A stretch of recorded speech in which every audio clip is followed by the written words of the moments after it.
Alright, so this last video is just to introduce you to mark and recapture. We're going to be using it for medium to large size organisms, and they're typically organisms that can be tagged. Or they're organisms that typically move large distances. In random sampling, you want organisms that are, again, relatively small in a small area. They're, you're going to leave. They're probably going to be there when you come back, or they're not going to move at all. But here, you're going to have, like, let's say a grasshopper. A grasshopper's probably going to move around. It's going to probably be in a different location. So you're going to want to tag it. And again, it has to be, large enough where you can throw a tag of some kind on it.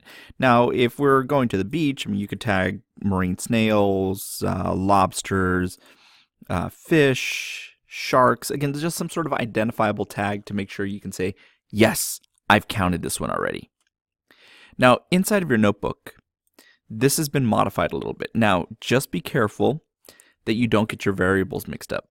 Now, for the test, you're going to get the equations, but you're not going to get the variables. So, I'm not going to tell you what these mean on the test. You have to know that by the time the test rolls around. So, big N is the same. It's what's our big population size? Don't know. What is M?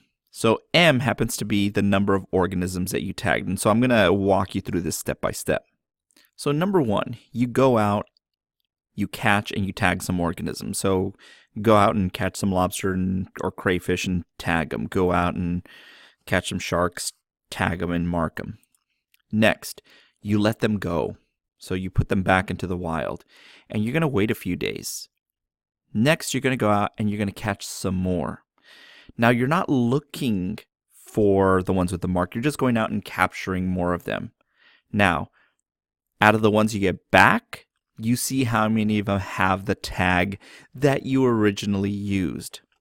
So, the number of organisms you first capture and tag is going to be big M. When you go out and capture some more, it's going to include those with tags and those without. That's going to be your N. How many of these, this one's important, how many of these had the tag is your little m. And then you plop it into an equation. Big M times little n divided by little m.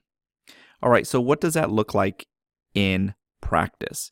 So in practice, and you might want to go back and fill these variables into your notebook right now because you're going to have to do it in class anyways. Fill out this equation because you're going to have to do it anyways, and mark these, I guess is where it says to catch, to go catch more, and to see how many, and it'll help you out with the next section. All right, so here we go. You go, you catch, you mark 25 rabbits. Well, that's your big M, and I've kind of helped you out by marking it as big M here. Now later, you go and you catch 14 rabbits. It doesn't matter whether, like I said, you're not looking for tags. You just go out and you capture more rabbits. So in this case, that's what you went out and you caught. You caught 14 more. That's your little n. Now out of those 14, 3 of them had the mark or your tag from the 25. Okay, so that is your little m. Now you let the equation do the rest of the work. You have big M times little n divided by m, which is what we have here.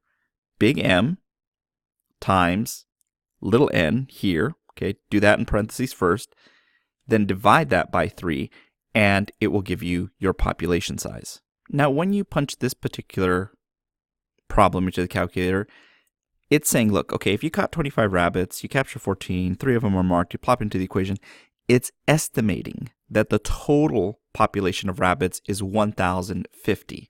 Now, just like random sampling, you wouldn't just do one trapping. You'd probably go and you do 2 or 3 trappings, okay? But at least it gives you an idea of more or less how many there are. So now it's time for you to practice a couple of problems. At each one, again, pause it, either come back and reference this or come back and reference this page. Just be careful getting into the whole plugging and chugging mode. Just make sure you understand, like, okay, why is it big M? Why is it little n? I'll ask you these questions tomorrow. So here's number 1. I'm helping you out by giving you big M and little n. So your job, okay, well, what is little m and how come? And then calculate for large n. Here's problem number 2. And with each one, I'm giving you less and less help. And then finally, here's problem number 3.